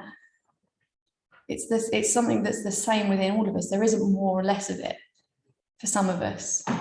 It's a complete leveler. And I think if we can remember that, then we stop feeling separate and different and inadequate. And we start realizing, well, we all have different gifts. Like you're really like you write beautifully. And I'd love to write, but it just doesn't seem to flow when I have a pen and paper at the moment. At some point it might. But it's like we're all good at different things. And like with the business, I do a lot of like the computer stuff and the account stuff, and you do other things. Like there's just different things we're good at. Whereas I thought, if you understand the principles, and you're just going to be good at everything because it's all limited in thought, and thought's not real. And it was so mechanical. This isn't a mechanical thing. Like it's this moment here now is being created by what we're calling the 3 principles. And it has been helpful for me. Like you don't use it so much because it's a limited part, but it's an aspect of what Sid spoke about. You're living in the experience of thought. You're living in the feeling of thought. That to me blew my mind. I'm living in the feeling of thought. I'm not living in the feeling of everyone looking at me. I'm not living in the feeling of what happened to me when I was a child. I'm not living in the feeling of what that person said to me. I am living in the feeling of what's going through my mind through thought. That blew my mind. Because I had blamed everything on my experience my whole life. And I was totally justified. Because I've spoken to lots of counsellors and they told me that yes, that person was out of order, and I had all of my evidence to back up my story. And then suddenly it's like, I'm living in the feeling of thought. My thinking takes me up, my thinking takes me down. I remember just sitting there being like, wow, that is amazing. Because in that, there is no victim. There is no need for anything else around me to change. It's like, it's a feeling of powerfulness, like, wow, I have the power to take my mind off on some really awful trips. And I do. Like I find myself taking, I'm like, why am I thinking about that? But I also have the power to go, I don't have to think about that. But there isn't any wrong or right in it. This isn't about now you stop doing that. And I think someone spoke about the word acceptance. You do get more acceptance for the experience in which we find ourselves. And through acceptance, we then find ourselves living out of more and more new thought, like the genius in us wakes up. Like recently, my nephew's been saying he hates school for, it's only been there 3 years. He's hated it for 3 years. And then just before they went back after summer, my sister said, I can't do it anymore. I can't send him back. He hates it. He feels stupid and he hates it. So she's pulled him out and put him into, it's like a unlearning forest type school. And if it's really pouring with rain, they've got this massive teepee that they all go in. And she just said, he came home after the first week and said, I've never felt so clever. And she said in her mind, she's a teacher. My dad's a head teacher. My aunt is a teacher. My other aunt is a teacher. My uncle's like everyone's teachers. And it's been so hard for her because she's been going against what feels right for her for years, because it's important to get that education, and that bit's important. And she said she wasn't listening. And then finally he made her listen. I don't like it. I don't want to go there. And she said she listened to herself. She's listened to him. And now he's loving it. And it's like his character's coming out, and he's starting to just start saying things that are just, he wouldn't really sort of know. He said he's having conversations with his grandpa who's passed away, and he knew things about that grandpa that it's almost like his mind's just expanded. And when we speak to him, you ask him about his day, and he's got stuff to tell you because he's so interested. One of the days they've been out counting frogs and catching frogs and learning about frogs, and it was like he's completely come alive. And my sister said it's been her having to drop her belief and her having to stop listening to everyone out there and listen to him, like what's right for him. And she said the girls have been given the option, do you still want to go to school? And they're like, yeah, we want to get our GCSEs, we want to. And she said, that's fine, that works for them, but it doesn't work for him. And she said it's weird because she could feel it. It felt wrong the entire time. Like she knew it didn't suit him, she knew he didn't like it, but it took her, she said it's taken her a lot of courage to do it. And she said, but then she's done it, and she's like, why didn't I do this before? Why didn't I listen? I think like you were saying earlier, so much of our suffering is because we don't listen. We don't know how to listen. We don't know what to listen to. Like we are bombarded by information. And I think over these 3 days, if you can find a bit of time for yourself to get quiet, even if it's just like sitting in the garden or going for a walk, that's when you'll hear things. Like from within yourself, from within the silence within you, when you listen, every single answer you need is there. And sometimes it goes against. When I ended up leaving Rudy, I left a marriage, which I never thought I would do. It was the first time I think I'd really, really listened to myself in a long time. And what I was listening to didn't fit in with my box of what's right and what I should do. And it was... And the ideas within the three principles. With and the judgment I faced within the three principles. But I had to listen to myself. And it was nice because we did manage to maintain a friendship, and we have managed to do it in a quite a, you know, that first year was difficult and it was a lot of upset, but we've managed to maintain that. We managed to maintain it for a long time because... Not the upset, the friendship. Yeah, the friendship, because there's an understanding, and it was interesting because he's thanked me since, like, thank you, because actually he's come alive in a way that he would not have done when we were in the relationship we were in. And that's something, again, like there isn't any shoulds or shouldn'ts or within the three principles. And it can sound like it. Like it can sound like, well, if you understand the principles, then it means your marriage works. And that was the belief I was in. So this completely blindsided me. But there isn't a list of things to do or not. There isn't anything like that. This is about freedom. This is about your light and what that light shines on for you and for your life. There isn't a list or a rule or guide. And if you want to talk to people about this, and talk to them about it in your way, however you want to talk about it. And if you want to do a course to learn more about it, to share, do that. But there isn't any kind of rule book. Like it's freedom. It really is a freedom, and it's already existing in us. And you can't, like I was saying the other day, I've had so many friends that have gone through pregnancy, and I've been at my sister's 3 children's births, my cousin's 2 children's births, like at home with them there. Been through you cannot explain the feeling of it until you go through it yourself, because I'm like, I'm like, Dave, this week it's got eyelashes, it's got ears, like just random things that they've told me.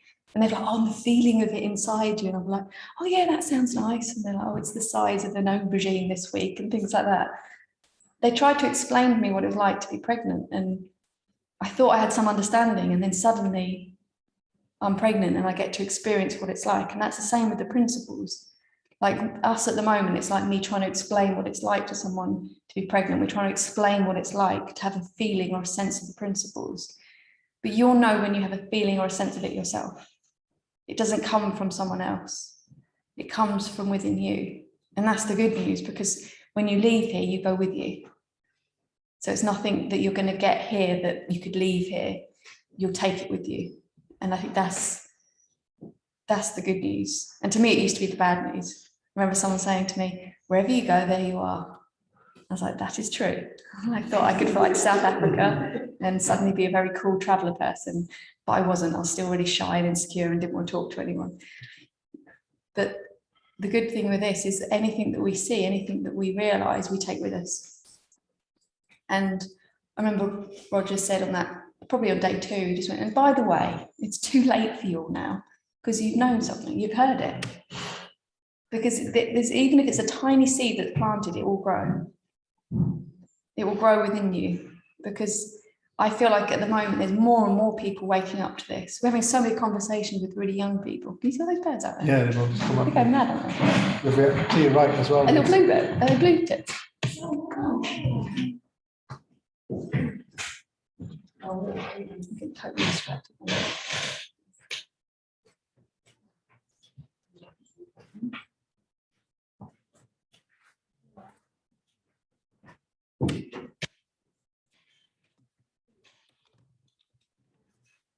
It's something that, you know, I say this pretty much in every single community group.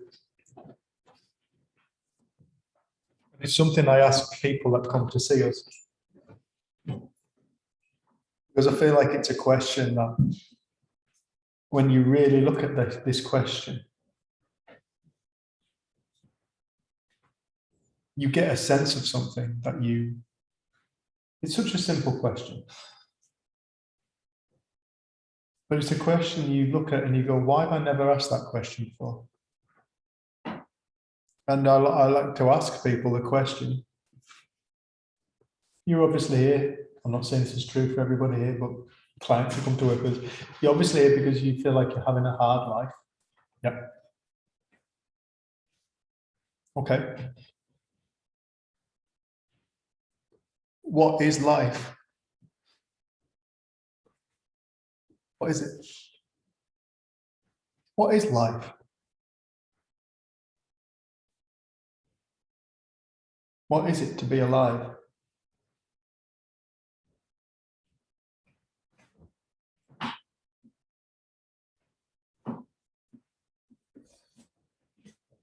What is it to be here and now? What is it to be in this body? What is it to think? What is it to feel? What is it? What is life?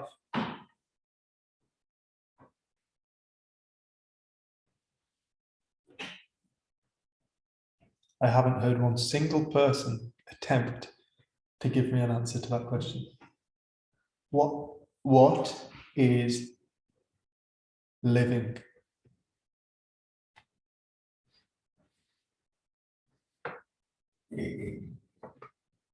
You start to get a sense of the mystery of life. You start to get a sense of the miracle of it, the inexplicable nature. Here we all are. Are we not? We're here. The blue tits fluttering around outside. Animated matter.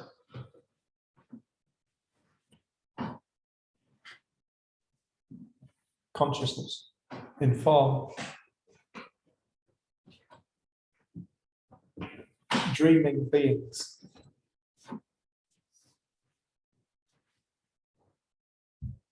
It is a thing that is so widely spoken about within the 3 principles that many other things, that reality is a dream, which is really difficult to see through the eyes. It's really difficult to hear through the ears.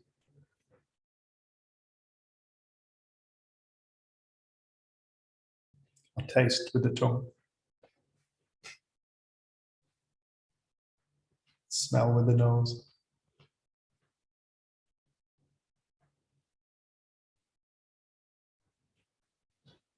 We go back to what Sid said, you just think it's real.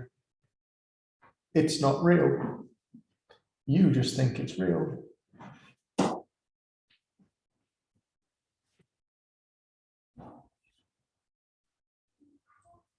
There's how many people in this room? Is it 18, 20?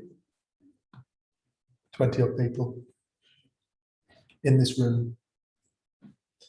No two people in this room are having the same experience of this conversation. No two people had the same experience of the food last night.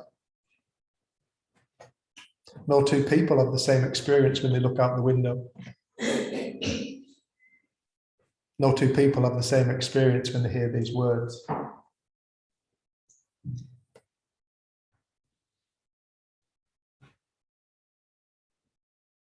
Who is seeing the real reality? Whose reality is the true reality within this room?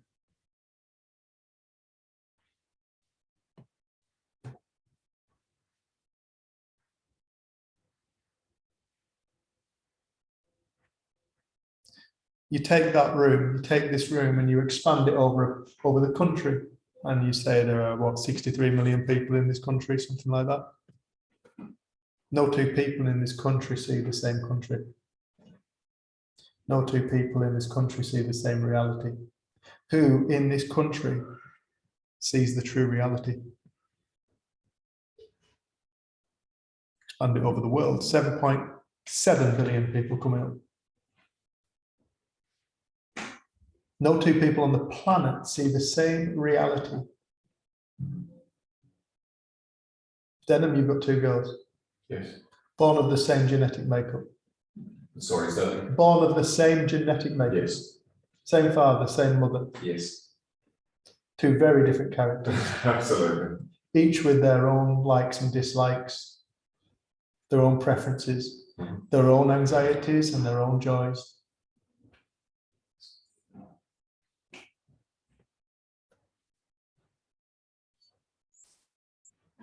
This isn't down to genetics. 7.7 billion people on the face of this earth. Who is seeing the true reality? 7.7 billion simply human realities right now on the face of planet Earth. And I'm going to say infinite realities within humanity right now, because there is birth and there is death taking place right now. And that right now is the only time when birth and death takes place, in the infinite now. Creation is only ever taking place in the now. Life and death are taking place, birth and death are taking place now.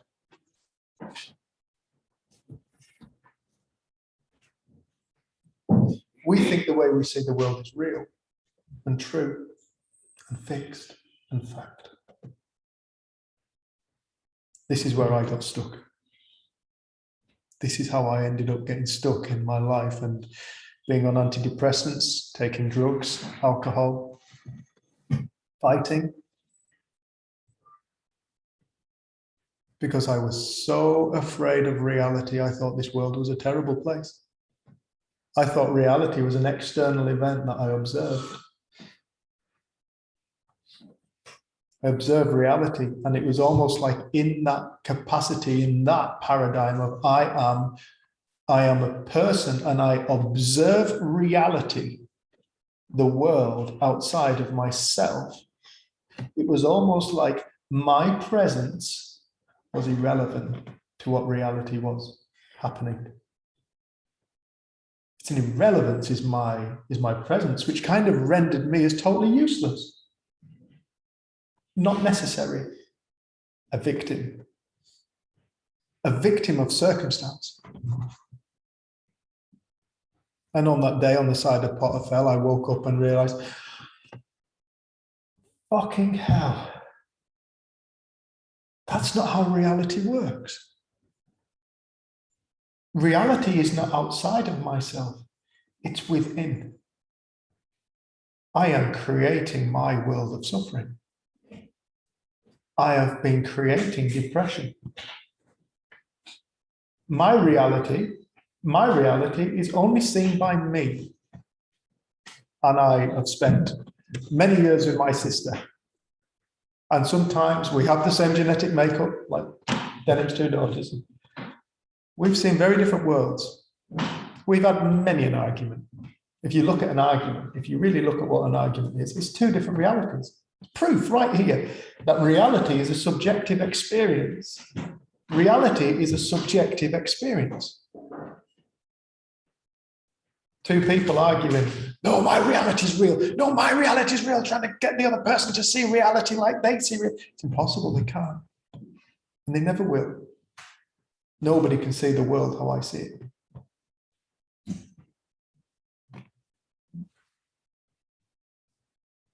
This is where you start to understand, you can start to see how reality is a dream state. Why it's been called a dream. Everybody on earth is dreaming their own reality. You know, when you go to sleep at night time and you're laying down in bed and your mind is dreaming realities, we call them dreams. How real can they appear? So real, could be this right now. How do you know you're not asleep? How do you know you're not asleep right now? Is this a dream? Are you awake or are you in bed? Are you in bed? It looks real. It looks so vividly real. And when you're asleep, when I was younger, as a younger man, not so much nowadays, but you know what happens, lads? You have these dreams and it's quite nice until you wake up like, fucking hell, man, right, mister. And lasses, I suppose. Your body does not know the difference between the awake state and the sleep state. So when you fall in your sleep state, in your dream, when you're safely in bed, perhaps on your own or next to your partner, doors are locked or whatever, and you have a fall in your sleep, your body does not know the difference. It completely responds as though it is actually falling. If you're being chased, your body responds as though you're actually being chased. Your body does not know the difference between the awake state and the sleep state. Your adrenaline will be released. Cortisol, you will sweat, you will breathe hard, your heart will pound hard. Your body does not know the difference between the awake state or the sleep state. Now, I can sit here and I can think about something that will stress me out and I will release adrenaline and cortisol and I'm sat in this room awake. My body doesn't know the difference between it actually happening and it not actually happening. And then it could be I actually fall off a cliff in a awake state. And my body would go through just the same reaction. What is it that's controlling the body? What is it that is controlling the body? What is it that is telling the body? If we have these two, what appears to be two different states, one where we're fast asleep and we're dreaming, and then one when we're awake, we assume that there must be two modalities of working within the human being or within living beings. But there are two modalities of working. But what if there is just one? What is creating the sleep dream state is creating the awake dream state. That is why no two people on earth see the same reality. What if it really is all thought, as Sydney Banks said? If it's a dream, it's thought taking place within consciousness, creating a reality that looks real. Looks so real, we will argue it. Looks so real, we will kill people over it. We will go to war. We will suppress people.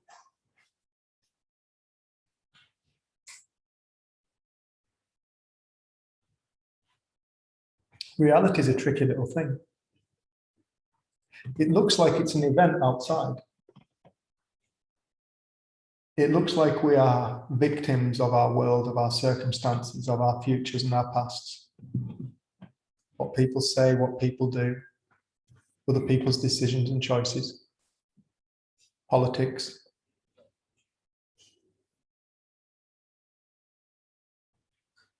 Forget who I was speaking to, forgive me. Was it Barry? Was I speaking to you last night, Barry, about, oh no, it was Denham. Denham, I was speaking to you about a man I met called Ben, homeless man in South Africa.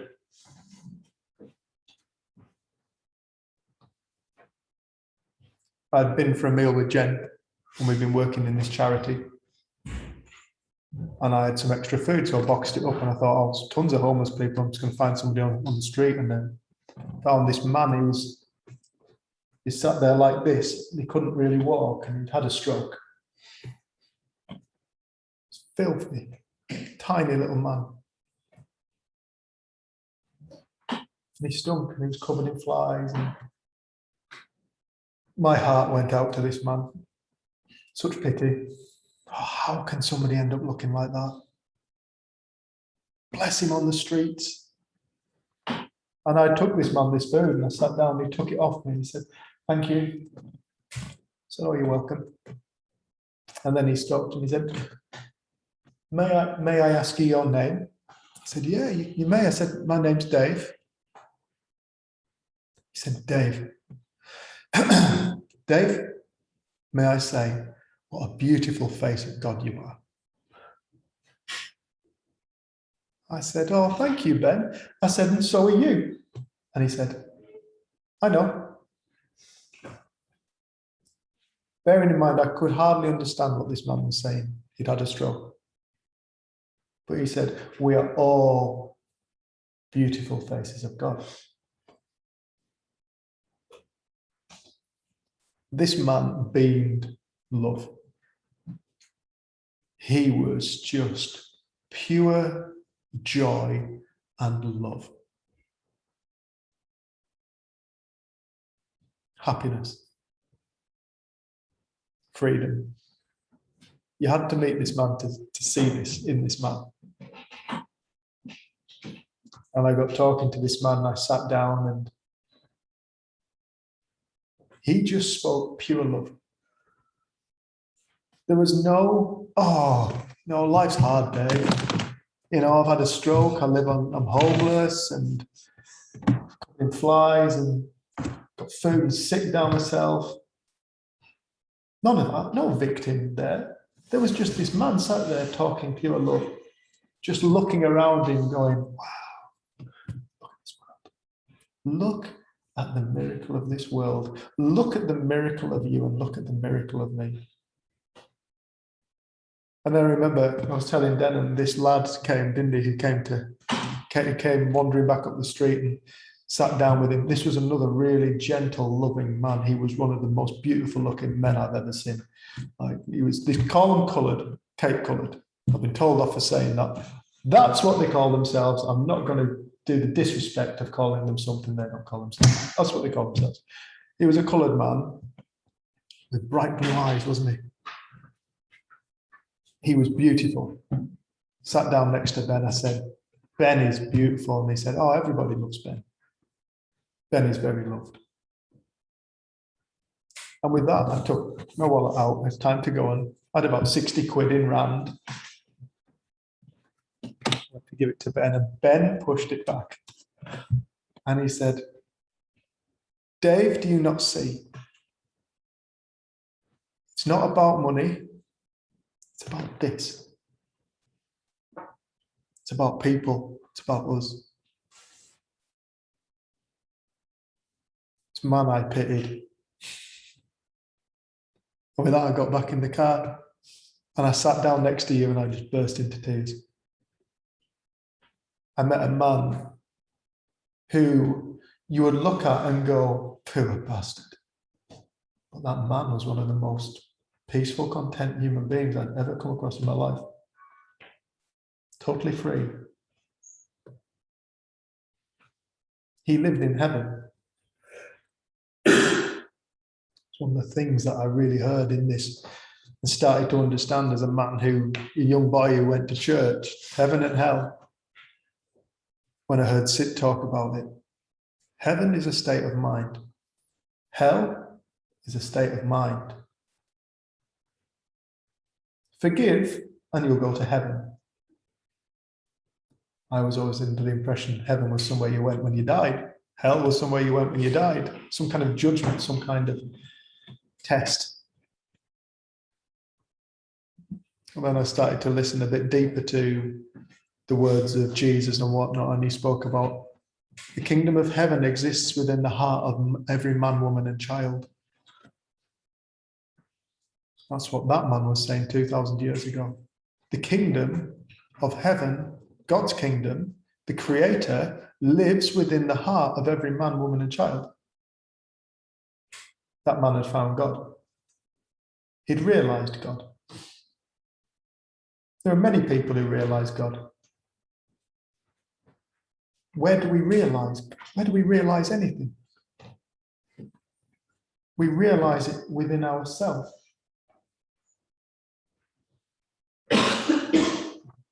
We're always on an external search for peace, happiness, and joy. When the world finally looks like I think it should be, I will be happy.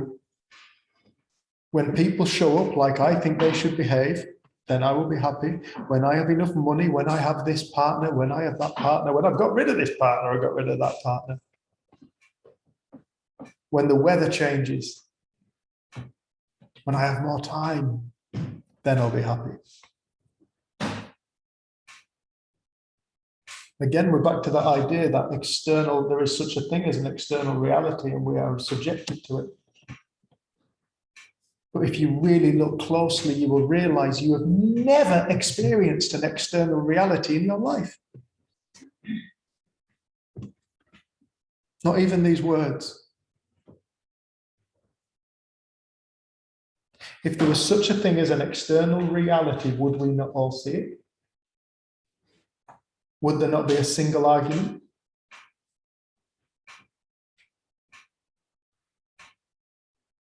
Would there even be a need for language?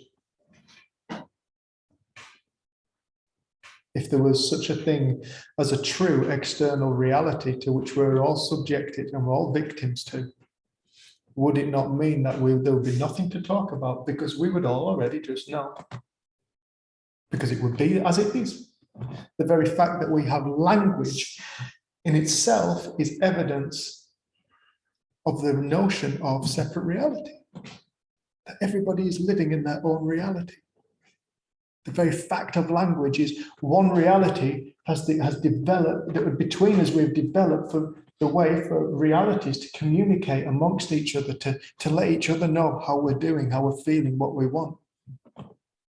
What we see, how I see reality. How do you see the world? Well, I see it like this. How do you see the world? That's what conversation is. If we all saw one reality, if there was one reality and it was outside of ourselves, there'd be no need for that. There'd be no need to have a conversation because we would all just be subjected to a reality. And we'd all just know. There's evidence for this fact everywhere when you really start looking. It's inside. You hear these words. I remember being in Nepal and saying to the kids in Nepal, where do you see me? And they go, over there. Okay. Where do you hear me? Over there. Do you not see me from within? If you really look at the physiology, the eyes, again, will go, this is evidence that everything is an inside job. But when I say inside, I'm not just talking about within the body. The body is the mechanism through which consciousness experiences itself as a human being. But the way that the eyes are geared up is that they take in light, they don't look outwards. The eyes don't look out. If we think we look out of the eyes, if you really look at the anatomy, what's actually happening is light bounces off objects. It is then absorbed into the eyes. It shines through the eyes, the bounce light, and somewhere in the back of our head here, somewhere in the back of here, is actually where we generate the image of what we see. We create the external image within our physiology, inside ourselves. What kind of genius created humanity? Human beings are not a human invention. We are an invention of nature. When we hear sound, between my vocal cords and an eardrum, there is no sound. There's just the vibration and movement of air molecules that is geniusly interpreted by, and as it hits an eardrum, the brain and consciousness. Sound is an experience, sight is an experience, reality is an experience. Life is experience. What is life? It's experience. It's all the same thing. Those are all words to describe the same phenomena that we call our life, reality.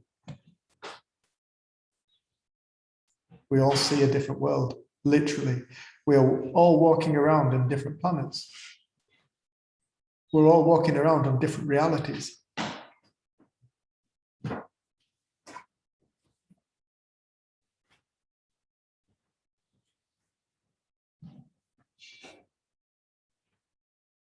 Can I read you something? Something about magnetism.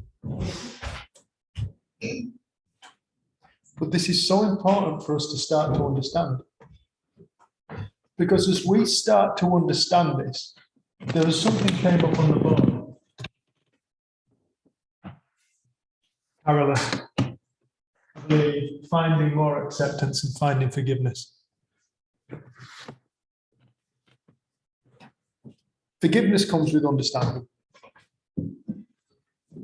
If I'm not in an understanding state of mind, I find forgiveness very difficult, if not impossible.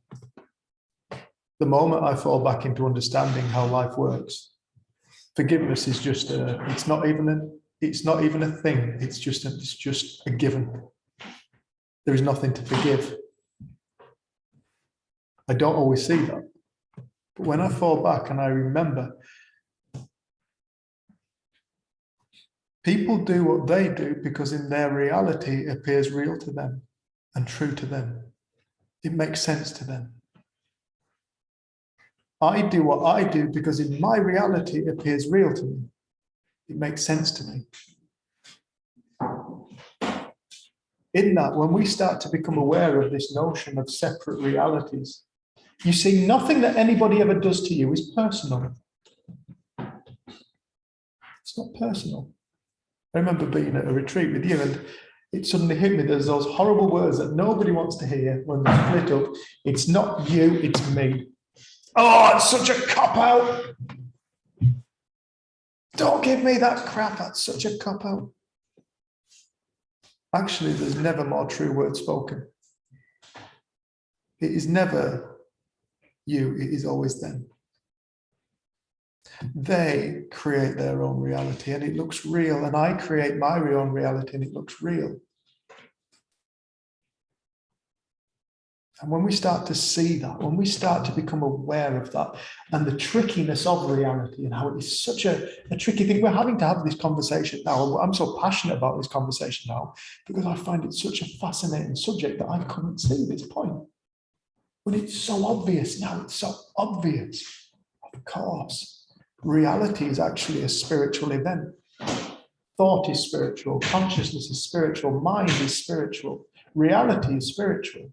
It's all energy. What is energy?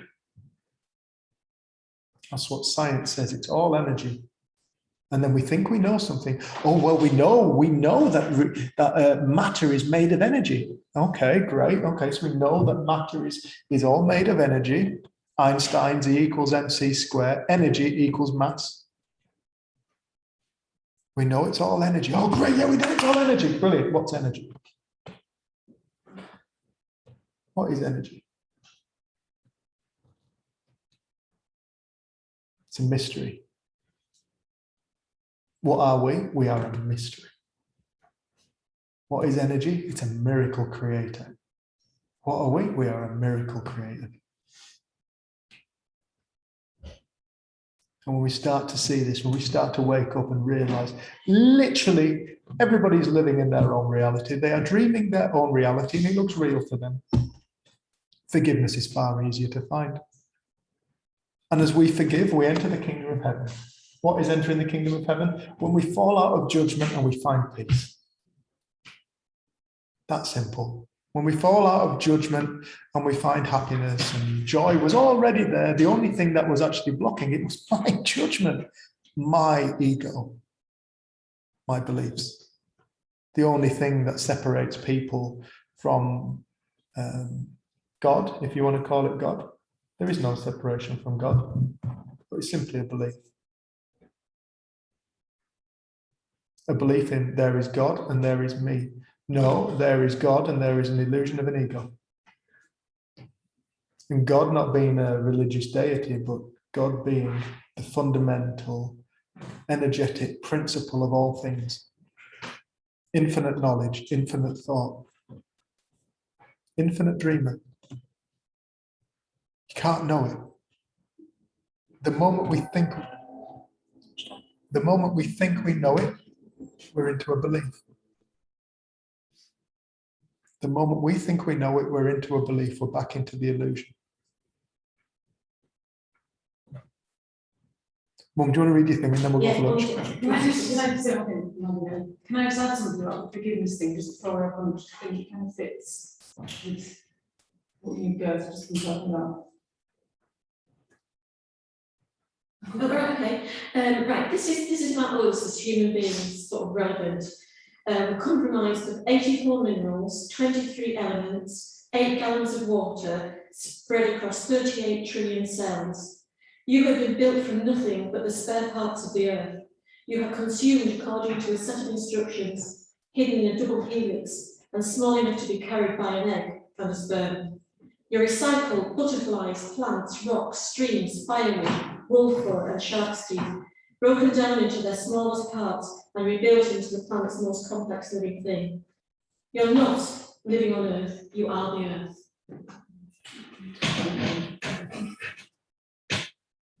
Your friend said it now. Brilliant, isn't it?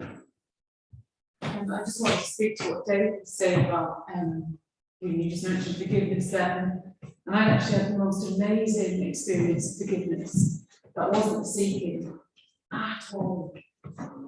When Dave went to prison, one of our best friends, well, one of our friends who we'd grown up with, because it was a big Saturday night shit show,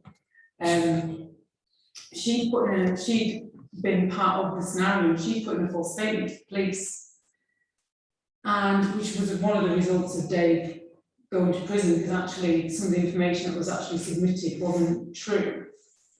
But it protected her.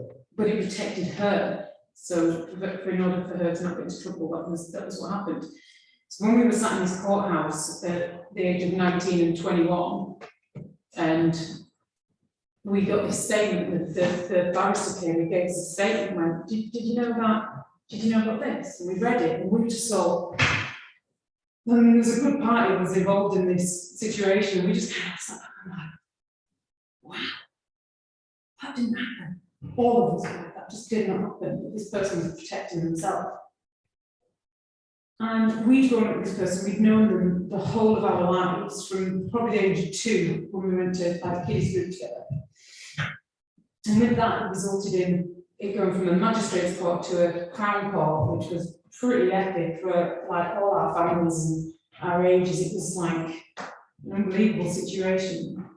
But it really hurt that this really was astounding to like from a personal experience to my mind that how could she do that? It's not true, it's just not true. And as a result of that, everybody who'd been her friend and that she knew the truth, and she lost all her friends because she'd been dishonest. And with that dishonesty, I kind of never reconnected with this girl who I was growing up with my whole life. And I actually mourned for our friendship because I thought, I don't remember you are. Do you do that? Dave's gone to prison, oh my God. And it wasn't her fault, but it was a contributing factor at the time. But then when you look at it down the line, you see the perfection of it all. But at the time, it was pretty heavy. So she lost all her friends, and that was that really. We all lived in the same sort of town, village, you'd see her around. And to me, and it was never like, I would never look at her and go, that bitch. It was just, she just didn't exist anymore. But when I saw her, a little part of my heart ached for the friendship and the childhoods that we had, but I couldn't connect to her. I was like, I'd see her and I just couldn't look. I just shunned her the whole time. And then I would see her regularly as well. And then it was the 29th of May, 2014. Dave took me to listen to a talk with Dickon. And I had an experience there that I could never put into words, which rolled on and on and on and on, and still goes, still just, yeah. And I remember with no agenda, no thought, no preconceived ideas of anything. I remember walking down the street and I was passing the local ironing shop and I saw her coming down the street pushing a pram. And I looked at her, and one of the realizations that I'd had when I met Dickon was, oh my God, if I work this way, then so does everybody else. If I'm living in the experience of thought, if it's bringing me ideas of what I'm going to do, so does everybody else. So I started to see the innocence in everybody's behaviour, so all the stuff that's happened today. It was this instant forgiveness that was this, it wasn't even forgiveness, it was just a recognition of shit, we're all the same. And things bubble up in us and we do things, and it's really easy to hold somebody in a situation that happened last year, 10 years ago, 15 years ago, when you were a kid. It's really easy to encapsulate that moment of thought creation and then still live out of it yourself when you see that person. And so for me and Dave, we just had the best weekend ever, because all of a sudden all the bullshit fell away, and there we were, just these two perfect souls, just like lights. And as I walked down the street and I saw her walking towards me, before I knew it, I crossed the street and I got hold of her by her shoulders and I just went, I love you and I really miss you. And she burst out crying. She went, I'm so sorry for everything I did. I said, don't be sorry. Let's just put the past in the past. Know that I love you and I really missed you. And she just went, oh my God, she fell into my arms. We stood in the street hugging because I could see her. I could see we were just the same. And that I was holding on to this old stale situation. And we just stood in the street bawling our eyes out. What are you doing in life? You've got 3 kids. How was life? Oh my God. It was like we just risen to this different level of awareness. And she just, you can't believe what relief this is. This is such a relief for me. And I said, it's just so nice to see you. Can we be friends again? She's like, oh my God, yeah. And we see each other now, and catch up and like, what are you up to? How's life? But I didn't even know I carried that weight. But my life moved me in a healthier, more aware way without doing it. It just did it, because the more space there was for freshness, more fresh air could get in, the more realization that we all work the same. It kind of makes it really impossible to hold people. You did that, it's your fault. It just kind of drops away, and then you're brought into the present moment and you realize, like our friend Paul said, you can be born fresh in every single moment when something wakes up. So I really felt like I wanted to say that, because that was massive for me, because I realised I didn't do it. It just came when the time was right. It just came. Cheers. We'll go and get lunch. It's just coming 1:45 now. So how long have we got till for lunch?